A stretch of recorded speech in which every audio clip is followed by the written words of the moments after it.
Iran की सेना IRGC के बीच आमने सामने की जंग हो सकती है। अब पहले इस खबर को समझना होगा। देखिए, कल आपने देखा डोनाल्ड ट्रंप अमेरिका में कुछ पत्रकारों को जवाब दे रहे थे और उस दौरान उन्होंने कहा कि मैं ईरान में सेना भेजने नहीं जा रहा हूं। और जैसे ही डोनाल्ड ट्रंप ने ये बात कही कि मैं सेना भेजने नहीं जा रहा हूं, उसका मतलब बड़े सारे एक्सपर्ट्स ने ये निकाला कि अब सेना जरूर जाएगी। डोनाल्ड ट्रंप ने जब भी कहा कि अभी बातचीत चल रही है तो हमले कर दिए। अब उनका कल ये कहना कि मैं सेना नहीं भेजने जा रहा हूं, इसका मतलब ये तय माना जा रहा है कि अब हॉर्मुज में आमने सामने की जंग होगी। अब पहले आप ये देखिए कि ये बात क्यों कही जा रही है कि हॉर्मुज में अपनी सेना भेजेगा अमेरिका, और कैसे ईरान उसके लिए तैयार है। सबसे पहली बात देखिए, वो शिप्स की बात करें जो कि लगातार हॉर्मुज की तरफ बढ़ रहे हैं अमेरिका के। A-10 वॉर्थॉग प्लेन, ये एक प्लेन है जिसका इस्तेमाल होता है जो हाई स्पीड बोट होती हैं उसको निशाना बनाने में। जो हॉर्मुज में फारस की खाड़ी में ईरान की बोट्स हैं जो कि छोटी बोट्स होती हैं लेकिन बड़ा ताबड़तोड़ हमले करती हैं, इससे परेशान है अमेरिका। अब उसको कंट्रोल करने के लिए A-10 वॉर्थॉग जो प्लेन हैं ये भेजे जा रहे हैं मिडिल ईस्ट के लिए। संकेत बिल्कुल साफ है कि हॉर्मुज में आगे क्या होने वाला है। और ये देखिए, ये जो वॉर्थॉग प्लेन है ये कई राउंड फायरिंग कर सकता है बोट्स के ऊपर। दूसरा, कई सारे बंकर बस्टर बॉम्ब्स जिसमें कई 5000 किलो उनका वेट है, ये भी भेज दिए गए हैं हॉर्मुज और फारस की खाड़ी के लिए। कल मैंने एक वीडियो में आपको बताया था कि जिस तरह से केशम आइलैंड के पास और जो खाग आइलैंड है इस पर हमले हो रहे हैं, ईरान की अंडरग्राउंड मिसाइल सिटी को निशाना बनाने की कोशिश हो रही है, और ये वो एक बड़ा प्लान की शुरुआत हो चुकी है। ये जो अमेरिका का बम्बार्डमेंट है वो हॉर्मुज पर कब्जा करना चाहते हैं डोनाल्ड ट्रंप, इस दिशा में प्लान आगे बढ़ रहा है। लेकिन ईरान की तरफ से बयान आया कि अमेरिका का जो बम्बार्डमेंट हुआ, चाहे वो केशम आइलैंड पर हो चाहे खाग में हो, उससे हमारी मिसाइल सिटीज को कोई नुकसान नहीं हुआ है। इस तरह का बयान ईरान की तरफ से आया। तीसरी बड़ी बात समझिए, करीब 5000 सैनिक खासकर मरीन्स जो हैं वो अमेरिका तैनात कर सकता है हॉर्मुज में और फारस की खाड़ी में। अब ऐसा क्यों कहा जा रहा है? देखिए, 3 नए जहाजों की बात हो रही है। जो खबर है अलग अलग डिफेंस सोर्सेस से, वो ये कह रहे हैं यूएसएस बॉक्सर, यूएसएस पोर्टलैंड और यूएसएस कॉमस्टॉक, ये 3 नए जहाज हैं जो कि फारस की खाड़ी की तरफ, हॉर्मुज की तरफ तेजी से बढ़ रहे हैं अमेरिका के। वो जो अब्राहम लिंकन थे और अब्राहम लिंकन और जेरल्ड आर फोर्ड था, वो तो लापता हो गए देखते देखते। वही पंक्तियाँ याद आती है जब भी मैं याद करता हूँ अब्राहम लिंकन की और जेरल्ड आर फोर्ड की, तो मुझे वो गाने की लाइनें याद आ जाती हैं कि लापता हो गए देखते देखते। अब वो पता नहीं कहाँ है, जहाँ भी होंगे वो दूर हो चुके हैं, अब उनसे हमले वाली बात रही नहीं। तो अब ये नए 3 भेजे गए हैं और इनका काम ये है, ये जो तीनों जहाज हैं इनका नेचर समझिए। इनका नेचर है, इसमें मरीन्स जो हैं जब भी किसी तरह का समंदर में ऑपरेशन होता है तो अब इन जहाज़ों को आगे भेजा जाता है, तब ये जो है हमले करते हैं और इससे मरीन्स अटैक कर सकते हैं। इसमें अपाचे हेलीकॉप्टर्स बताया जा रहा है, बड़ी संख्या में अपाचे हेलीकॉप्टर्स भेजे गए हैं जो कि फॉरवर्ड पोस्ट पर अटैक करने के काम आते हैं, बोट्स पर अटैक करने के काम आते हैं। आप देख लीजिए, चाहे इराक हो, अफगानिस्तान हो, वहाँ पर इनका इस्तेमाल हुआ। नतीजा जो भी रहा हो, लेकिन अमेरिका की स्ट्रैटेजी का हिस्सा है। हम समझाने की कोशिश ये कर रहे हैं आपको, मैं बताना ये चाह रहा हूँ कि भले डोनाल्ड ट्रंप ने ये कहा हो कल कि हम सेना नहीं भेजेंगे, लेकिन ईरान इस बात को अच्छी तरह समझता है कि क्या होने जा रहा है और उसके लिए ज़बरदस्त तैयारी शुरू कर दी है ईरान ने। बताया जा रहा है कि एक बड़ी बैठक हुई और कल तो ये भी है खबर कि कल जो है नए सुप्रीम लीडर ईद के मौके पर जो है वो एड्रेस करेंगे। नौरोज़ के मौके पर जो है वो ईरान को एड्रेस करने जा रहे हैं, उसका इंतज़ार रहेगा। मैं उससे जुड़ी हर खबर आप तक पहुंचाऊंगा। और बताया जाता है कि एक बड़ी बैठक हुई है ईरान में सिक्योरिटी काउंसिल की, और जिसमें ये तय किया गया है कि अगर हॉर्मुज पर ग्राउंड ऑपरेशन होता है तो कैसे माइंस के जाल में बिछाना है, माइंस के जाल में कैसे फंसाना है अमेरिका को। वो जो यूएसएस ट्रिपोली है वो पहुंचने वाला है, जो जापान से चला है वो पहुंच जाएगा 1-2 दिन में। तो शायद उसके बाद जो है वो ग्राउंड ऑपरेशन वाली बात आ रही है सामने। अब ये यूएसए आप अगर माइंस बिछी हैं समंदर के नीचे तो उसको हटाने के लिए आपको अपनी मरीन्स तो उतारनी ही पड़ेगी, अपनी जहाज़ उतारने पड़ेंगे। तो अमेरिकन अगर किसी तरह से जहाज़ उतारने की कोशिश होती है तो आईआरजीसी के सैनिक कैसे घेरेंगे। ईरान की जो नौसेना के जहाज़ हैं वो कैसे घेरेंगे, जो छोटी बोट्स हैं उनको कई पार्ट में डिवाइड किया गया है। देखिए ईरान की जो रणनीति है अब ये पूरी दुनिया समझ रही है, ये कोई सीक्रेट चीज़ नहीं रही। 31 पार्ट में डिवाइड किया था उन्होंने, और ये बताया जाता है कि ये रणनीति 2007 में तैयार कर दी गई थी कि अगर ये अली खामेनी साहब का विजन था जिसके आगे आज घुटने टेक दिए हैं अमेरिका ने, और इजराइल में जो नुकसान हो रहा है और 12 देश जल रहे हैं, आप सोचिए एक देश भारी पड़ रहा है सब पे।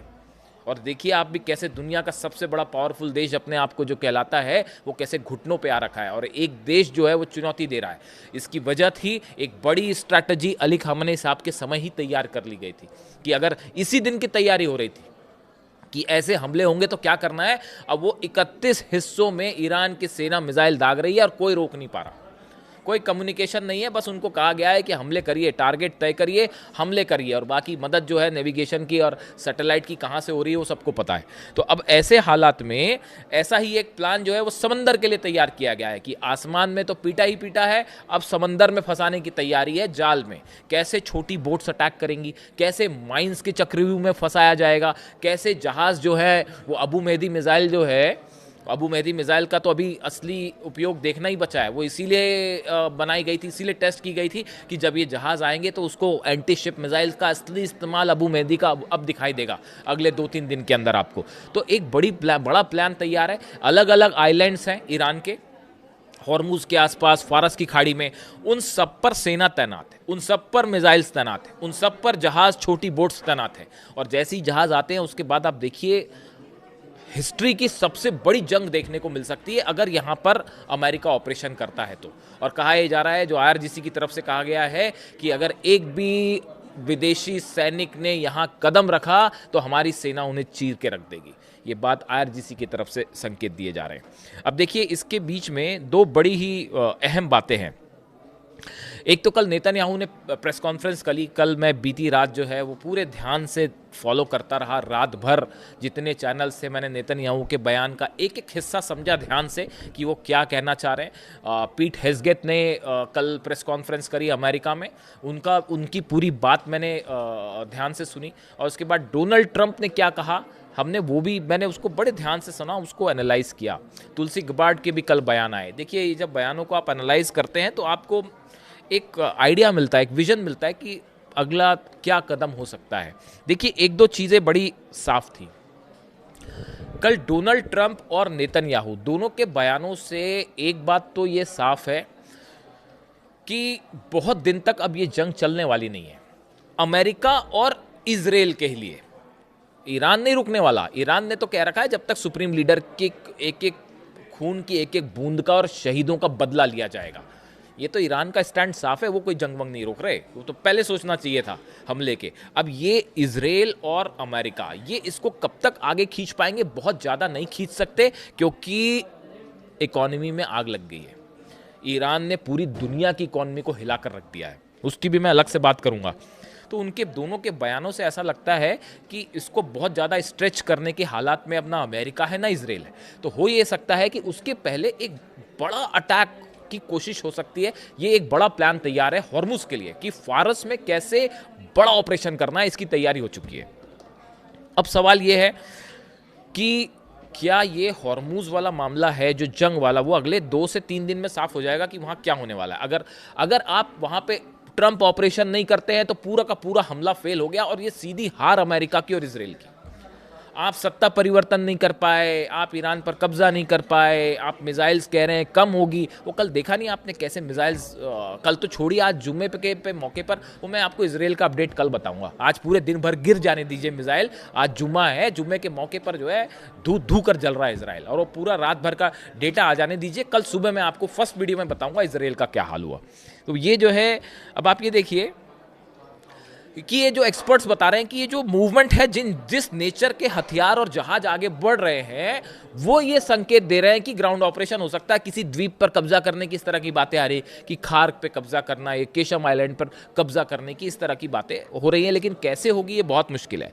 जर्मनी ने एक बार फिर कह दिया भैया आपकी जंग है, हम शामिल नहीं होंगे। फ्रांस ने मना कर दिया है, ब्रिटेन ने मना कर दिया है। वो यूरोप समझ गया इस बात को, वो यूरोप को ये बात समझ में आ गई कि ये जो है ईरान के पास अगर ICBM निकल आई तो ये वो दिन भी देखना पड़ सकता है कि फिर वो पेरिस में और लंदन पे और पता चला जो है वो जर्मनी पे भी मिसाइल्स गिरनी शुरू हो जाएं। वो बात यूरोप समझ रहा है इस बात को, और वो कोई बड़ा सरप्राइज़ नहीं होगा, कम से कम मेरे लिए तो नहीं होगा कि अगर एक कोई लॉन्ग रेंज मिसाइल्स जो है वो निकल आई जो यूरोप तक जा सकती है। जब ड्रोन घुस सकता है, 2 अमेरिका के मंत्रियों के ऊपर ड्रोन घूम सकता है, किसका ड्रोन था, कहाँ से आया, कुछ पता ही नहीं चला अभी तक, तो वो तो फिर कुछ भी हो सकता है। तो ऐसे हालात में जो है अब डेवलपमेंट, अब देखिए इस बीच एक बहुत बड़ी खबर, और भी बड़ी खबर ये आई है कि डोनाल्ड ट्रंप ने खाड़ी देशों के साथ सिक्योरिटी का नया समझौता कर लिया, डिफेंस डील कर ली है। 700 बिलियन की डील हुई है खाड़ी देशों के साथ, कुवैत भी शामिल है, यूएई भी शामिल है। और डील किस चीज़ की है कि हम आपको F-16 प्लेन में जो हथियार लगे होते हैं हम आपको वो प्रोवाइड करेंगे, हम आपको थार्ड मिसाइलें प्रोवाइड करेंगे, हम आपको रडार देंगे, मीडियम रेंज बैलिस्टिक मिसाइल्स दी जाएंगी, ड्रोन देंगे। वो ईरान के जो ड्रोन कॉपी किए शायद वो कॉपी करके फिर इनको टिका दिए जाए। तो आप देखिए 700, कल खबर क्या आई आप समझिए इस बात को। खबर ये आई कि भैया ऑलरेडी पता नहीं कितने अरबों डॉलर्स जो है अमेरिका के लग चुके हैं जंग में, 20-21 दिन में हालत खराब हो गई है। तो अब पैसा चाहिए, पैसा कहाँ से आएगा? तो एक काम करिए, बोले ऐसा करिए खाड़ी देशों से ही पैसा, अरब देशों के पास बड़ा पैसा है, इन्हीं से पैसा लीजिए। तो कैसा पैसा लीजिए? नई डिफेंस डील कर लीजिए। और 700 बिलियन की डील हो गई है क्या कहा जा रहा है, और ये सब चीज़ें जा रही हैं। अरबों रुपए की थार्ड मिसाइल्स प्रोवाइड करेंगे, थार्ड सिस्टम प्रोवाइड करेंगे, रडार देंगे। अमेरिका के रडार बचे नहीं, अमेरिका के थार्ड सिस्टम बचे नहीं है, अमेरिका के पास थार्ड मिसाइल्स खत्म हो गई हैं, वो मंगवानी पड़ रही है एक्स्ट्रा, और कि कहीं बड़े हमले होते हैं तो काउंटर करने के लिए। तो अभी खुद को बचाने के लायक असला है नहीं, लेकिन अरब देशों के साथ जो है डिफेंस डील हो रही है ये बात, और उसमें डील हो गई है तो आप जब डील होती है तो पैसा भी ट्रांसफर हो जाता है, उसके बाद फिर वो सप्लाई होता रहेगा बाद में, तो जंग भले रुक जाए। लेकिन अमेरिका ने, ऐसा कहा जाता है, कुछ एक्सपर्ट्स बताते हैं जो ये कहते हैं कि वॉर मतलब पैसा बनाने का जरिया होता है वॉर, और उसके जल्दी अब हथियार बेचे जा रहे हैं, और उसका नतीजा ये होगा कि ये जो खर्चा हुआ है पूरा, ये खर्चा इन्हीं देशों से निकाल लिया जाएगा। अब इतना तो सब समझते हैं, आप भी समझते, हम भी समझते, सभी समझते। तो अब स्थिति ये है कि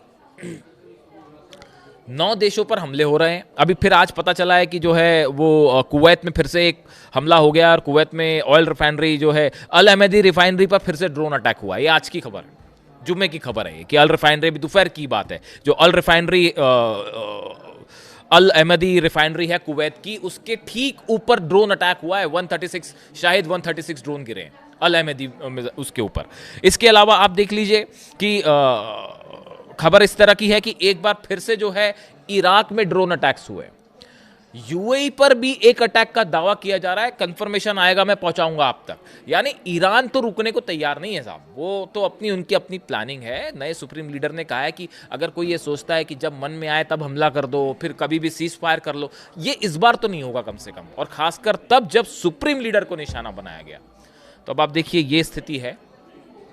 हॉर्मुज में भयंकर जंग की तैयारी है। ईरान की 6 लाख सेना, मैं 6 लाख इसलिए कह रहा हूं कि 6 लाख वो है तो 10 लाख से ज़्यादा, और भी कहीं ज़्यादा है, लेकिन 6 लाख सैनिकों को इस मोड में रखा गया है कि कोई भी ग्राउंड ऑपरेशन होता है, कदम भी कोई रखता है तो उसको सीधा जवाब दे दिया जाए। यानी हॉर्मुज में भयानक जंग के संकेत, भयानक जंग ऑलरेडी शुरू हो चुकी है। जो गिर रहे हैं बंकर बस्टर बॉम्ब्स, वो बड़े पिन टारगेट होके गिर रहे हैं, और ईरान उसको अपने को बचाने में लगा है। साथ में ये भी नहीं डिस्क्लोज करना चाह रहा ईरान की मिसाइल्स कहाँ से फायर हो रही हैं। उस पर मैं एक अलग से वीडियो करूंगा, आप हैरान रह जाएंगे देख के। ईरान की मिसाइल सिटीज़ को कोई बंकर बस्टर बम कोई नुकसान नहीं पहुंचा सकता। वो ऐसी लोकेशंस पे लगी हैं, और मैं आपको बताऊं पूरे दुनिया भर के डिफेंस एक्सपर्ट हैरान। मैंने हिंदुस्तान के 5 बड़े वॉर एक्सपर्ट से बात की, उसमें बड़े सारे ऐसे हैं जो कि अपना मतलब अमेरिका के फेवर में भी अपना पॉइंट ऑफ व्यू रखते हैं। जानते हो सब क्या कह रहे हैं? बोले सपने में किसी ने नहीं सोचा था कि साहब इतना एक्यूरेट अटैक कर सकता है ईरान, कि एक रडार पर हमले, थार्ड पर हमले, पैट्रियट सिस्टम लगे हैं उस पर हमले, एयरपोर्ट्स पर हमले, प्लेन्स खड़े हैं उस पर हमले। मतलब ये इससे बड़ा एक्यूरेट अटैक और क्या हो सकता था? कोई किसी ने नहीं सोचा था इस बात को। जो भी अपडेट होगा आप तक पहुंचाऊंगा। कमेंट करके बताइए वीडियो कैसा लगा। Thank you so much.